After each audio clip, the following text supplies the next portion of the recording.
Let me share with you an amazing secret. Chazal tell us that Mishenichnas Adar Marbim B'Simcha. That when Adar enters, we increase our celebration. Until when?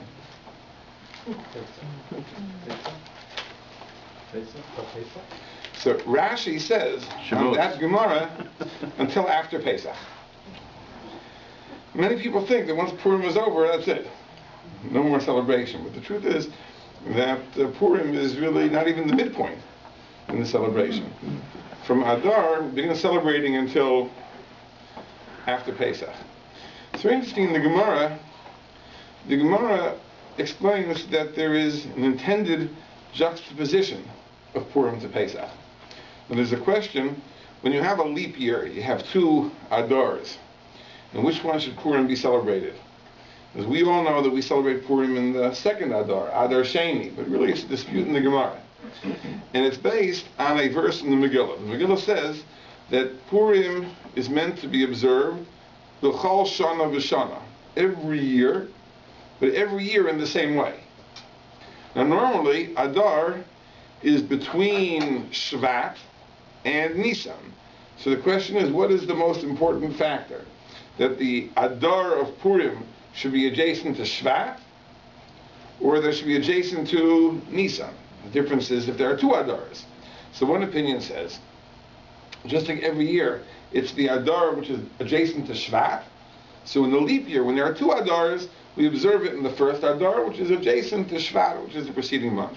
The other opinion says that no, that just like every year, it's the Adar adjacent to Nisan. So in a leap year also, it's in the second Adar adjacent to Nisan. So it's really a dispute. Of course, we rule that we observe it in Adar Sheni. So the Gemara says, what's the issue? What's the issue whether it should be the first Adar or the second Adar? So the Gemara says like this. The opinion which says the first Adar makes perfect sense. Because we have a rule, Ein ma'avirin al ha-mitzvahs. We don't pass over opportunities for a mitzvah. As soon as the opportunity presents itself for a mitzvah, you do it right away. So you have two Adars. The question is, which one should you observe Purim? First come, first serve. You have an opportunity to do it in the first Adar, you do it right away. We don't follow that opinion. We do it in the second Adar. So the Gemara says, why? Because misnach geula legeula. We want to juxtapose redemption and redemption. Somehow we want to connect the redemption of Purim to the redemption of Pesach. So it isn't a general mitzvah consideration that you want to do a mitzvah as soon as possible. Somehow there's a connection between Purim and Pesach. I would like to talk about that connection a little bit.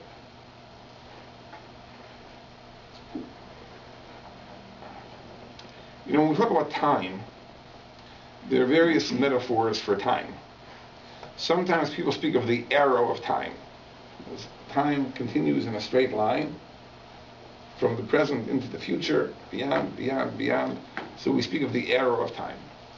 There is an idea which many people think is the Jewish view of time, which is that time is like a circle. We follow a circular path, and we always come back to the same stations along the circle. So every year when we come to Rosh Hashanah, we are reliving the creation of the world, the creation of man. Every time we come to Pesach, we are reliving the Exodus from Egypt. And every time we come to Shavuos, we are reliving the giving of the Torah. Every time we come to Tisha B'Av, we are reliving the destruction of the Beis HaMikdash. So we're going around in a circle, and we're coming back to the same stations year after year after year. I heard from one of my Rabbeim that perhaps a more appropriate metaphor, that it's not so much a circle as it is a spiral. Meaning that we go around and we go around and we go around, but hopefully we're not at the same level that we were last year. As we come around this year, we want to do it at a higher level. So we're coming around to Pesach again and again and again. But hopefully this Pesach is loftier, is higher than last Pesach. And hopefully last Pesach was higher than the Pesach before that. So we are in an ascending spiral. And one of the proofs to this conception is the very word shana, which is the Hebrew word for a year. The Hebrew word shana has two roots. Shoneh means to repeat. Lishanos means to repeat. The book of Devarim, because it's the repetition of the first 4 books, is called Mishneh Torah, the repetition of the Torah. But Shoneh also means different. In the Megillah, we talked about the fact that the vessels that were used in the party of Achashverosh were all unique. So it says, V'kelim mikelim shonim. The vessels were different. They weren't identical. They weren't matching. Each was an heirloom. Each was a unique vessel. So the word shana for a year has 2 really opposite roots. Sameness and repetition, on the other hand being different.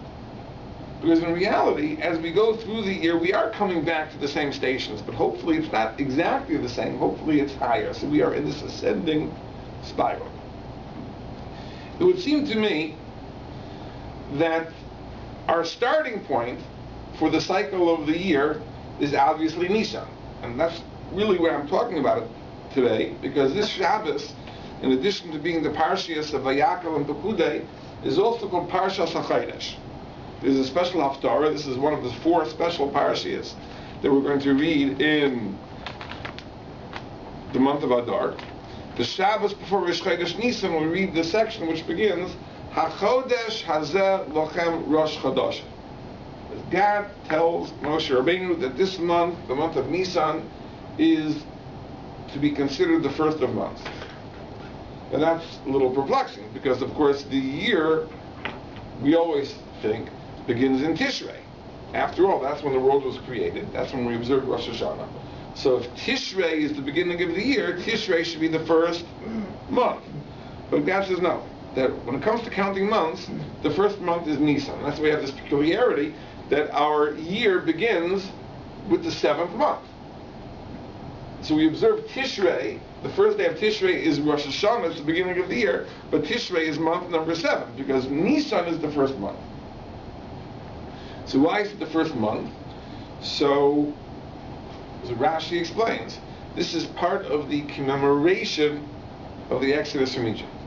So that we should be mindful of the Exodus. Year-round, we always refer to months by number in the Chumash. The months have no names. The months are always referred to by number. So this is the 3rd month. The 3rd month from when? The 3rd month from Nisan. So whenever you mention a month, it always serves as a reminder of Nisan. By the way, there's something else which is very similar to that in the Torah. The days of the week don't have names. In Judaism, the days of the week also have numbers. There's Yom Rishon, the first day, Yom Sheni, Yom Shlishi, Yom Revi'i. You're counting from Shabbos. From Shabbos. So Yom Rishon is the first day of the, well, once they look at it, are you counting from Shabbos or toward Shabbos? 2 days of looking at it. But in any case, it relates to Shabbos. So whenever we talk about a day of the week, we don't say Wednesday. I mean, the whole idea of Wednesday, if you think about it, is so distasteful that you wouldn't want to say the word Wednesday ever again. Wednesday is named for the Norse god, Woden. It's Woden's day. And Thursday is for the Norse god Thor, the thunder god. Friday, Frigga, Norse goddess.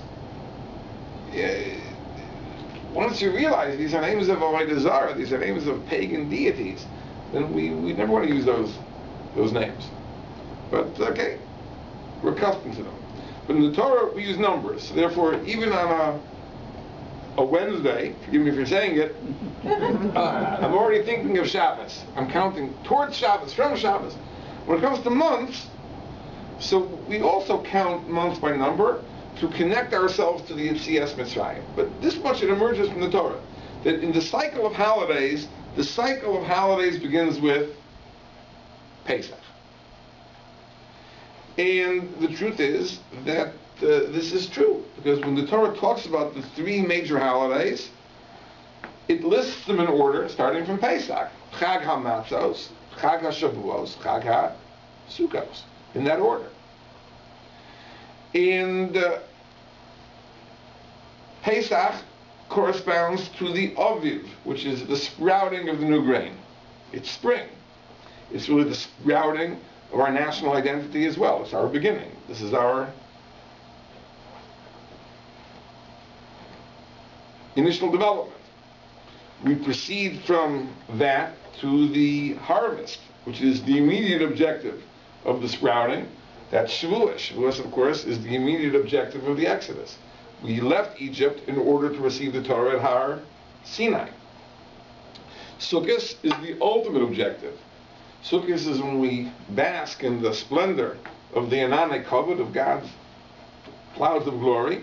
This is symbolic of the resting of the Shekhinah. That, of course, is the ultimate objective. The immediate objective of the Exodus is to receive the Torah, but the ultimate objective, of course, is that the Shekhinah should rest upon us. Without going into detail, that's really why, also related to this week's Parsha, the book of Shemos ends with Parshas Pekudei. As the Ramban explains, Shemos is called the Sefer HaGeula. It's the book of redemption. So, if the theme of the book is redemption, so it should end with the splitting of the Red Sea, perhaps. Why does it go so far beyond that? We have the story of the giving of the Torah and the building of the Mishkan and so on and so forth. The answer is because the objective of the Exodus, the immediate objective, was the receiving the Torah. The ultimate objective is the Shekhinah, the divine presence, coming to rest upon us. That is the conclusion of Parashat Pekudei. If you open the Chumash, you'll see that's where the Parsha ends. Right? The Mishkan is built, and the clouds of the Shekhinah come to rest upon it. This is the completion of the process of redemption. Because this is the objective of redemption. Redemption was not simply for the sake of political liberation. It was in order that we have this relationship with God. So therefore, the cycle of holidays is Pesach, Shavuos, and Sukkot. That's on the national level. We've pointed out in the past, on the individual level, we also have 3 holidays. We have Rosh Hashanah, we have Yom Kippur, and we also have Sukkot. Sukkot is a very peculiar holiday. Sukkot is the conclusion of the Shalosh Regalim. It's the conclusion of the 3 holidays.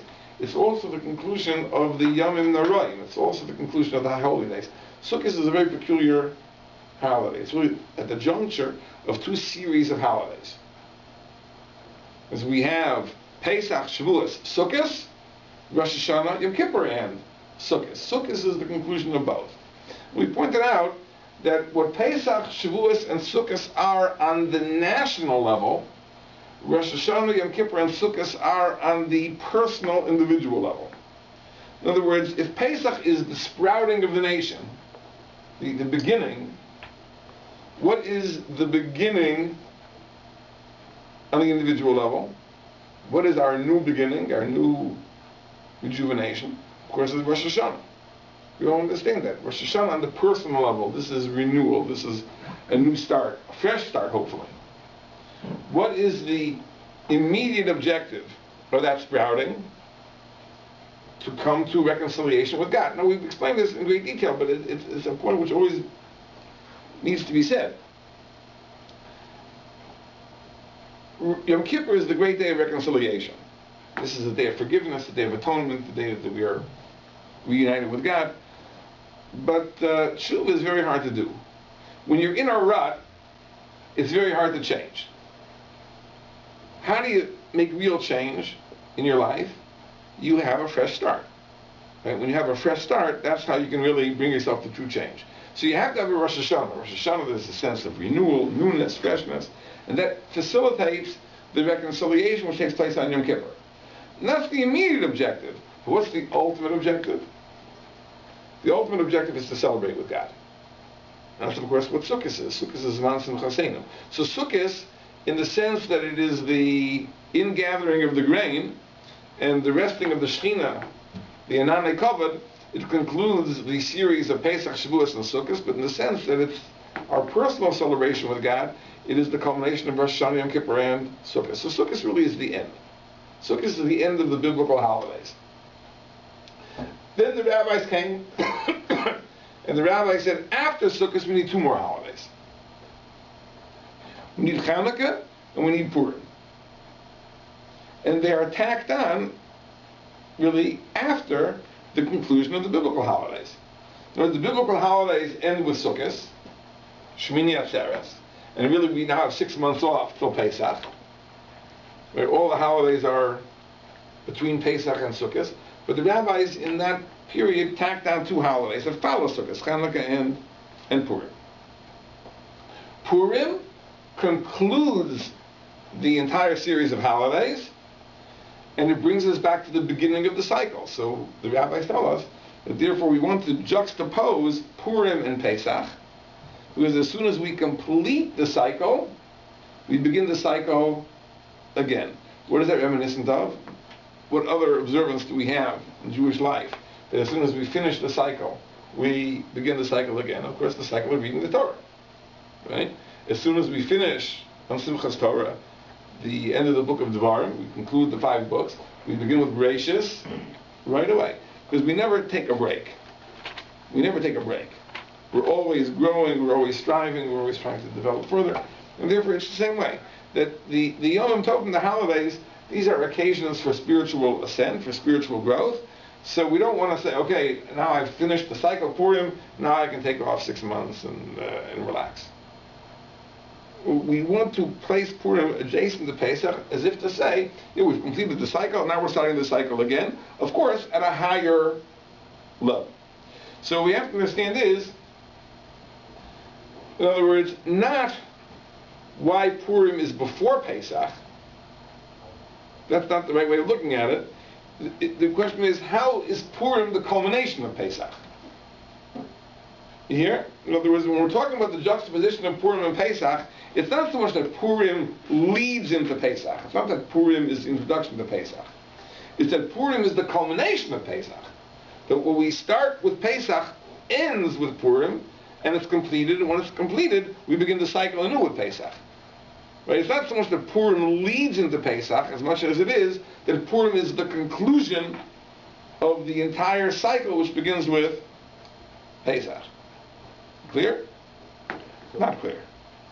What's the tie-in between Purim and Pesach? That's what I'm talking about. but before we explain the tie-in, I just want to explain what it is we're coming to explain. Because we're not coming to explain how Purim is the introduction to Pesach. I don't think that's the connection. I think the connection is the other way. Purim is the completion of Pesach. That somehow what we're meant to get out of Pesach is only completed with Purim, and once we achieve Purim, then we can begin the cycle all over again with next Pesach. So it's the conclusion of the previous Pesach. It's the conclusion of the previous Pesach. Exactly. In other words, it's not that Purim is the introduction to the next Pesach, as much as it is that Purim is the conclusion of the previous Pesach.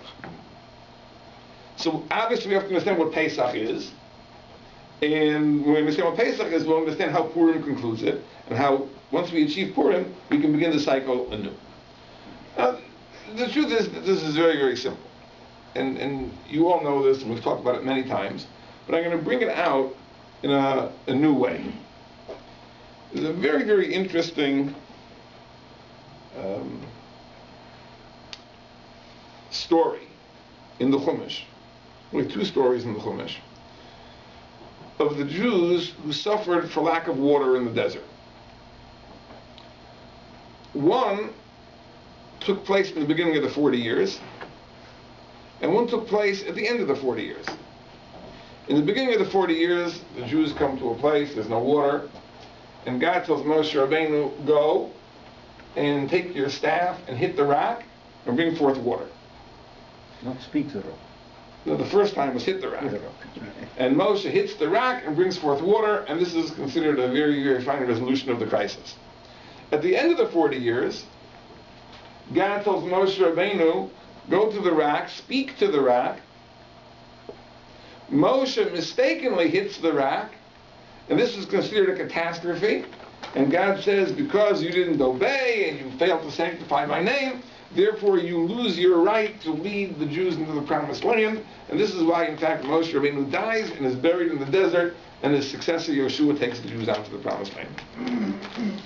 So the question, which is obvious, is that how is it that 40 years ago this was the right thing to do, and now it's considered such a terrible mistake that Moshe is punished for doing it? I mean, the first time around, it was the correct thing to hit the rack. Why all of a sudden is it important to talk to the rack?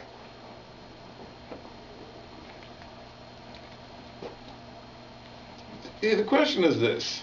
The question is, how are we meant to understand the role that God plays in history?